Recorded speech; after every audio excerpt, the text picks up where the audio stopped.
नमस्कार साथियों, स्वागत है आपका अपने यूट्यूब चैनल अभिषेक जीएस एकेडमी में। साथियों, आज हम बात करेंगे संविधान के महत्वपूर्ण प्रश्नों के विषय में, जो कि परीक्षा के दृष्टि से बहुत ही महत्वपूर्ण है। तो आइए साथियों शुरू करते हैं। हमारा पहला प्रश्न है, निम्नलिखित में से किस अधिनियम में कलकत्ता में सर्वोच्च न्यायालय की स्थापना का प्रावधान किया गया था?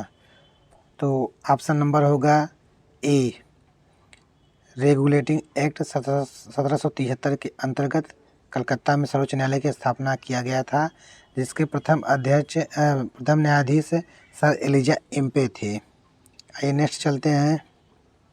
नेक्स्ट है हमारा,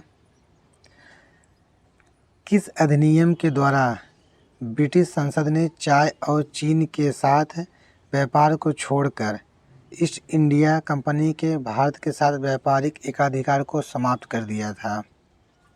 तो ऑप्शन नंबर होगा ए, 1813 चार्टर अधिनियम के अंतर्गत। किस अधिनियम के अंतर्गत? 1813 का चार्टर अधिनियम के अंतर्गत। आइए नेक्स्ट चलते हैं। नेक्स्ट हमारा प्रश्न है,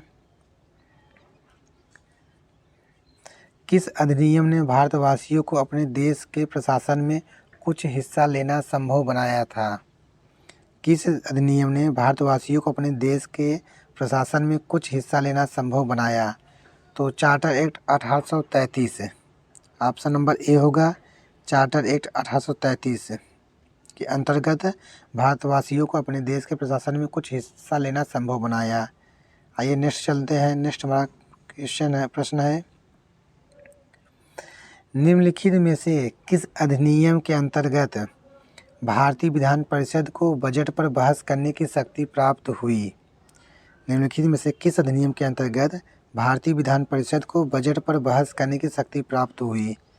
तो ऑप्शन नंबर होगा बी, भारतीय परिषद अधिनियम 1892 के। भारतीय परिषद अधिनियम 1892 के अंतर्गत भारतीय विधान परिषद को बजट पर बहस करने की शक्ति प्राप्त हुई थी, लेकिन भारतीयों को मतदान करने की शक्ति प्राप्त नहीं हुई थी। लेकिन भारतीयों को कार्यपालिका से प्रश्न पूछने की अनुमति दी गई थी, लेकिन मतदान करने की अनुमति नहीं दी गई थी। आइए नेक्स्ट चलते हैं। नेक्स्ट हमारा क्वेश्चन है, निम्नलिखित में से किस एक अधिनियम के द्वारा भारत में संघीय न्यायालय की स्थापना की गई थी? तो ऑप्शन नंबर होगा डी। ऑप्शन नंबर होगा डी,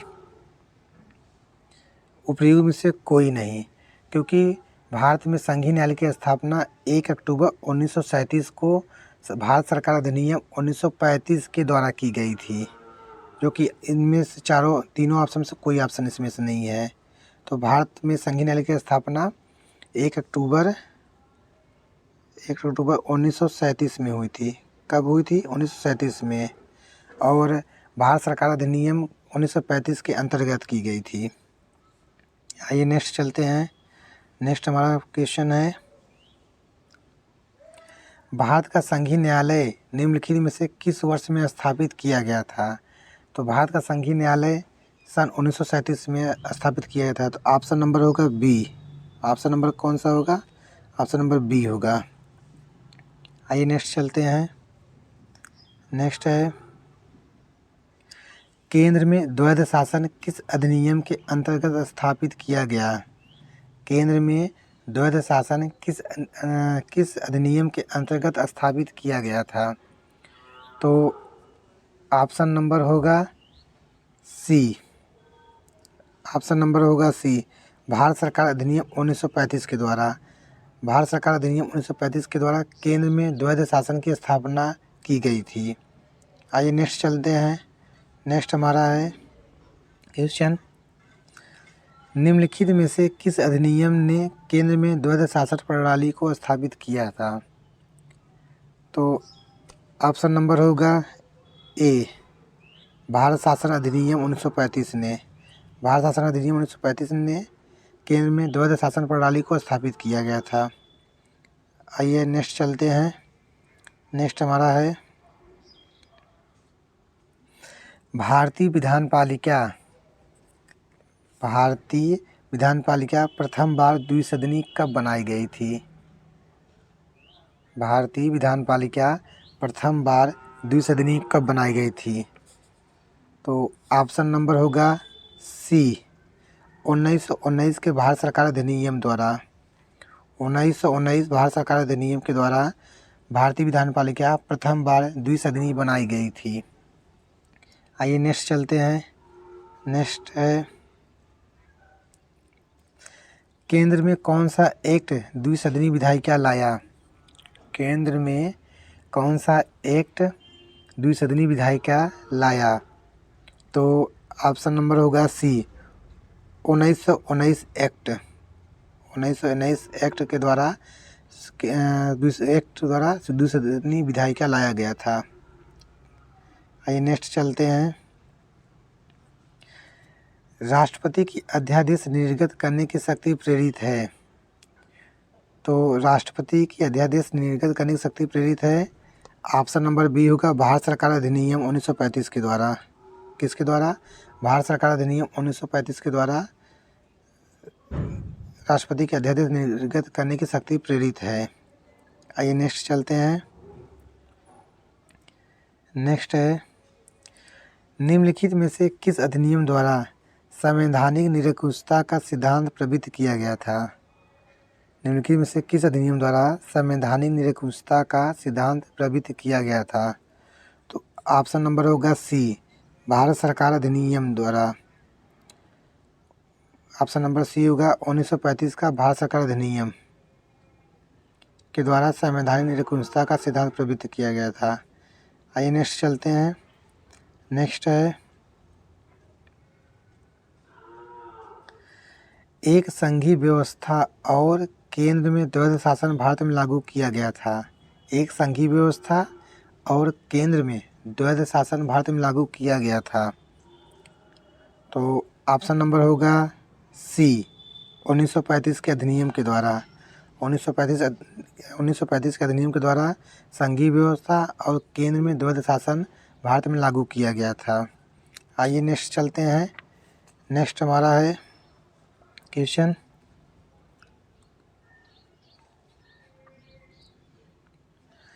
अखिल भारतीय महासंघ स्थापित करने का प्रावधान शामिल किया गया था। अखिल भारतीय महासंघ स्थापित करने का प्रावधान शामिल किया गया था। तो ऑप्शन नंबर होगा ए भारत सरकार अधिनियम 1935 के द्वारा। अखिल भारतीय महासंघ स्थापित करने का प्रावधान भारत सरकार अधिनियम 1935 में शामिल था। आइए नेक्स्ट चलते हैं।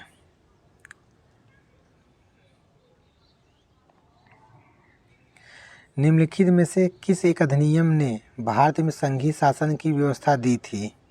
निम्नलिखित में से किस एक अधिनियम ने भारत में संघीय शासन की व्यवस्था दी थी? तो ऑप्शन नंबर होगा सी भारत सरकार अधिनियम 1935 द्वारा। भारत सरकार अधिनियम 1935 द्वारा। आइए नेक्स्ट चलते हैं। नेक्स्ट हमारा है 1935 के अधिनियम द्वारा स्थापित संघ में अवशेष शक्तियाँ किसको दी गई थी? 1935 के अधिनियम द्वारा स्थापित संघ में अवशेष शक्तियाँ किसको दी गई थी? तो ऑप्शन नंबर होगा सी गवर्नर जनरल को। किसको दी गई थी? गवर्नर जनरल को। आइए नेक्स्ट चलते हैं। नेक्स्ट हमारा है 1935 का गवर्नमेंट ऑफ इंडिया एक्ट क्यों महत्वपूर्ण है? 1935 का गवर्नमेंट ऑफ इंडिया एक्ट क्यों महत्वपूर्ण है? तो ऑप्शन नंबर होगा ए यह भारतीय संविधान का प्रमुख स्रोत है। गवर्नमेंट 1935 का गवर्नमेंट ऑफ इंडिया एक्ट यह भारतीय संविधान का प्रमुख स्रोत है, इसलिए यह महत्वपूर्ण है। आइए नेक्स्ट चलते हैं। नेक्स्ट क्वेश्चन हमारा, निम्नलिखित अधिनियमों में से किस अधिनियम के फलस्वरूप बर्मा भारत से अलग हुआ? निम्नलिखित अधिनियमों में से किस अधिनियम के फलस्वरूप बर्मा भारत से अलग हुआ? तो ऑप्शन नंबर होगा सी गवर्नमेंट ऑफ इंडिया एक्ट 1935 के द्वारा। गवर्नमेंट ऑफ इंडिया एक्ट 1935 के द्वारा बर्मा भारत से अलग हुआ था। और बर्मा भारत से अलग कब हुआ था? 1937 में हुआ था। कब हुआ था? 1937 में बर्मा भारत से अलग हुआ था। आइए नेक्स्ट चलते हैं। नेक्स्ट क्वेश्चन हमारा, एक निर्वाचित संविधान सभा द्वारा भारत के संविधान का निर्माण करने का प्रस्ताव किया गया था। एक निर्वाचित संविधान सभा द्वारा भारत के संविधान का निर्माण करने का प्रस्ताव किया गया था। तो इसमें ऑप्शन नंबर होगा सी, क्रिप्स मिशन के द्वारा। क्रिप्स मिशन के द्वारा एक निर्वाचित संविधान सभा द्वारा भारत के संविधान निर्माण करने का प्रस्ताव किया गया था और क्रिप्स मिशन 1942 में आया था, 1942 में। आइए नेक्स्ट चलते हैं। नेक्स्ट क्वेश्चन हमारा,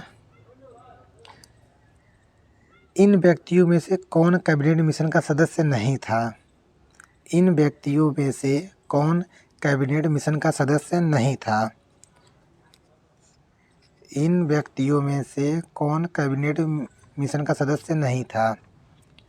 तो ऑप्शन नंबर होगा ए, विलियम वुड जो थे वो कैबिनेट मिशन के सदस्य नहीं थे, जबकि स्टैफोर्ड क्रिप्स जो थे वो अध्यक्ष बोर्ड ऑफ ट्रेड थे, और पैंथिक लॉरेंस थे, ए.बी. अलेक्जेंडर थे। ये तीनों जो थे वो कैबिनेट मिशन के सदस्य थे, लेकिन विलियम वुड थे वो कैबिनेट मिशन के सदस्य नहीं थे। आइए नेक्स्ट चलते हैं। भारतीय संविधान सभा का गठन किया गया था।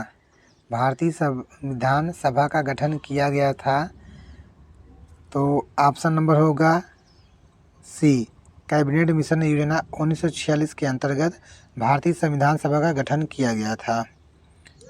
कैबिनेट मिशन योजना 1946 के अंतर्गत। आइए नेक्स्ट चलते हैं। नेक्स्ट है हमारा,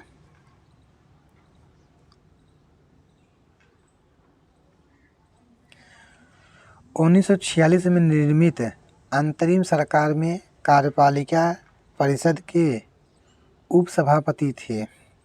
1946 में निर्मित अंतरिम सरकार में कार्यपालिका परिषद के उपसभापति थे। तो ऑप्शन नंबर होगा ए, जवाहरलाल नेहरू।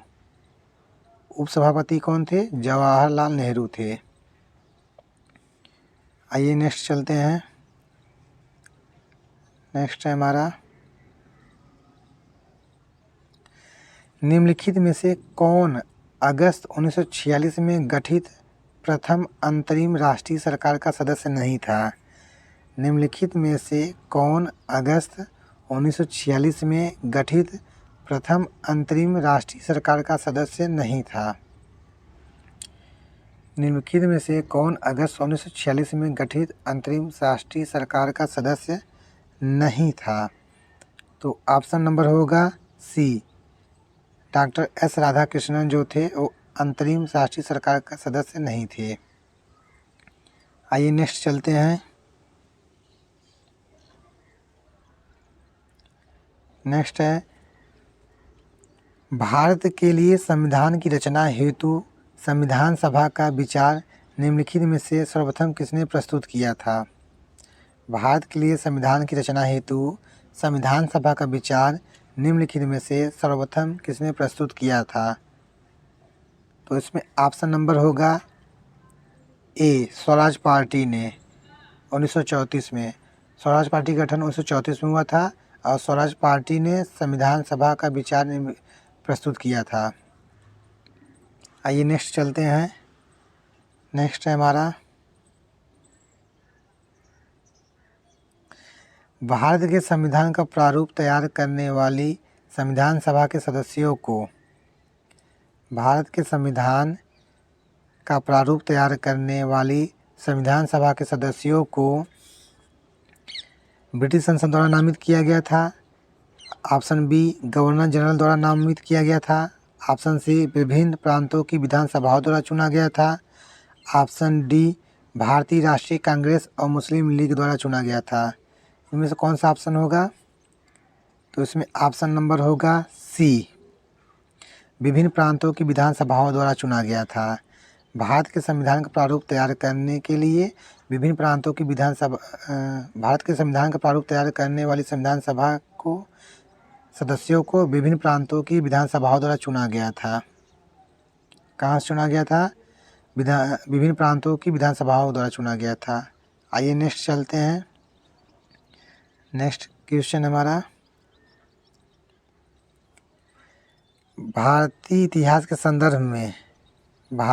संदर्भ में प्रांतों से संविधान सभा के सदस्य,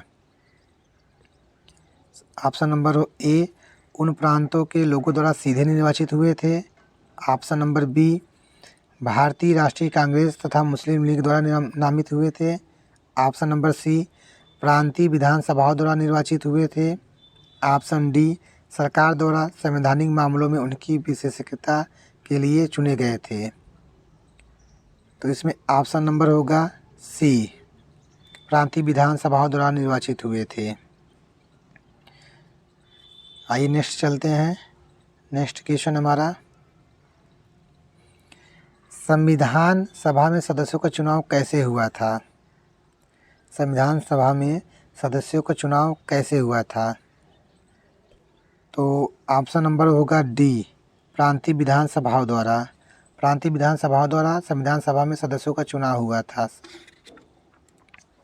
आइए नेक्स्ट चलते हैं। नेक्स्ट क्वेश्चन हमारा है,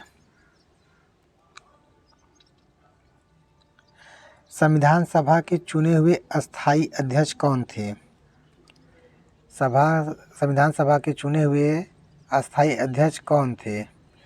तो अस्थायी ऑप्शन होगा सी, डॉक्टर राजेंद्र प्रसाद, क्योंकि संविधान सभा की प्रथम बैठक 1946 में हुई थी, 9 दिसंबर 1946 को हुई थी, जिसकी अध्यक्षता डॉक्टर सच्चिदानंद सिन्हा ने किया था।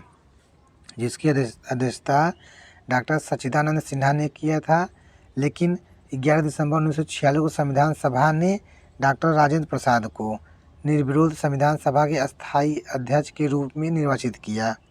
कहने का मतलब है, प्रथम जो बैठक हुई थी 9 दिसंबर 1946 को, उसकी अध्यक्षता डॉक्टर सच्चिदानंद सिन्हा ने किया था, लेकिन 11 दिसंबर 1946 को संविधान सभा के द्वारा डॉक्टर राजेंद्र प्रसाद को अस्थायी अध्यक्ष के रूप में निर्वाचित किया गया। आइए नेक्स्ट चलते हैं। नेक्स्ट क्वेश्चन हमारा, संविधान सभा की प्रथम बैठक की अध्यक्षता किसने की थी? तो प्रथम बैठक की अध्यक्षता डॉक्टर सच्चिदानंद सिन्हा ने की थी। किसने की थी? डॉक्टर सच्चिदानंद सिन्हा ने की थी। संविधान सभा की प्रथम बैठक 9 दिसंबर 1946 को हुई थी। संविधान सभा की प्रथम बैठक कब हुई थी? 9 दिसंबर 1946 को हुई थी। आइए नेक्स्ट चलते हैं। नेक्स्ट क्वेश्चन है, भारतीय संविधान सभा के उद्घाटन अधिवेशन की अध्यक्षता की गई थी? भारतीय संविधान सभा के उद्घाटन अधिवेशन की अध्यक्षता की गई थी, तो किसके द्वारा की गई थी? डॉक्टर सच्चिदानंद सिन्हा के द्वारा की गई थी, क्योंकि प्रथम बैठक में इनको अस्थायी अध्यक्ष के रूप में चुना गया था। नेक्स्ट चलते हैं। नेक्स्ट हमारा क्वेश्चन है, भारत की संविधान निर्मात्री सभा के अध्यक्ष कौन थे? भारत की संविधान निर्मात्री सभा के अध्यक्ष कौन थे? ऑप्शन नंबर होगा ए, राजेंद्र प्रसाद। राजेंद्र प्रसाद ही संविधान निर्मात्री सभा के अस्थायी अध्यक्ष थे। आइए नेक्स्ट चलते हैं। नेक्स्ट है, स्वतंत्र भारत की संविधान सभा के अध्यक्ष कौन थे? स्वतंत्र भारत की संविधान सभा के अध्यक्ष कौन थे? तो ऑप्शन नंबर होगा बी, डॉक्टर राजेंद्र प्रसाद। स्वतंत्र भारत की संविधान सभा के अध्यक्ष डॉक्टर राजेंद्र प्रसाद थे। कौन थे? डॉक्टर राजेंद्र प्रसाद। आइए नेक्स्ट चलते हैं। नेक्स्ट क्वेश्चन हमारा, भारतीय संविधान सभा की स्थापना की गई थी? भारतीय संविधान सभा की स्थापना की गई थी, तो ऑप्शन नंबर होगा बी, 9 दिसंबर 1946 को। भारतीय संविधान सभा की स्थापना की गई थी 9 दिसंबर 1946 को। आइए नेक्स्ट चलते हैं। नेक्स्ट क्वेश्चन हमारा, संविधान सभा का गठन कब हुआ था? संविधान सभा का गठन कब हुआ था? तो ऑप्शन नंबर होगा ए, दिसंबर 1946 में। संविधान सभा का गठन दिसंबर 1946 में हुआ था। आइए नेक्स्ट चलते हैं। नेक्स्ट क्वेश्चन है हमारा, भारत की संविधान सभा का प्रथम अधिवेशन कब शुरू हुआ? भारत की संविधान सभा का प्रथम अधिवेशन कब शुरू हुआ? तो ऑप्शन नंबर होगा बी, 9 दिसंबर 1946 को। 9 दिसंबर 1946 को संविधान सभा की प्रथम बैठक हुई थी। आइए नेक्स्ट चलते हैं। नेक्स्ट क्वेश्चन है हमारा, भारतीय संविधान सभा की पहली बैठक कब हुई थी? भारतीय संविधान सभा की पहली बैठक कब हुई थी? तो ऑप्शन नंबर होगा सी, 9 दिसंबर 1946 को संविधान सभा की प्रथम बैठक हुई थी। आइए नेक्स्ट चलते हैं। नेक्स्ट क्वेश्चन हमारा, भारत को एक संविधान देने का प्रस्ताव संविधान सभा द्वारा पारित किया गया था। भारत को एक संविधान देने का प्रस्ताव संविधान सभा द्वारा पारित किया गया था। ऑप्शन नंबर होगा बी, 22 जनवरी 1947 को। 22 जनवरी 1947 को। आइए नेक्स्ट चलते हैं। नेक्स्ट क्वेश्चन हमारा, संविधान सभा के सम्मुख संविधान की प्रस्तावना का प्रस्ताव किसने रखा? संविधान सभा के सम्मुख संविधान की प्रस्तावना का प्रस्ताव किसने रखा? तो ऑप्शन नंबर होगा ए, जवाहरलाल नेहरू ने। जवाहरलाल नेहरू ने संविधान सभा के सम्मुख संविधान की प्रस्तावना का प्रस्ताव रखा। आइए नेक्स्ट चलते हैं। नेक्स्ट क्वेश्चन है हमारा, संविधान सभा में उद्देश्य प्रस्ताव। संविधान सभा में उद्देश्य प्रस्ताव निम्न में से किस एक के द्वारा प्रस्तुत किया गया था? संविधान सभा में उद्देश्य प्रस्ताव निम्न में से किस एक के द्वारा प्रस्तुत किया गया था? तो ऑप्शन नंबर होगा बी, पंडित जवाहरलाल नेहरू के द्वारा। पंडित जवाहरलाल नेहरू द्वारा संविधान सभा में उद्देश्य प्रस्ताव को प्रस्तुत किया गया था।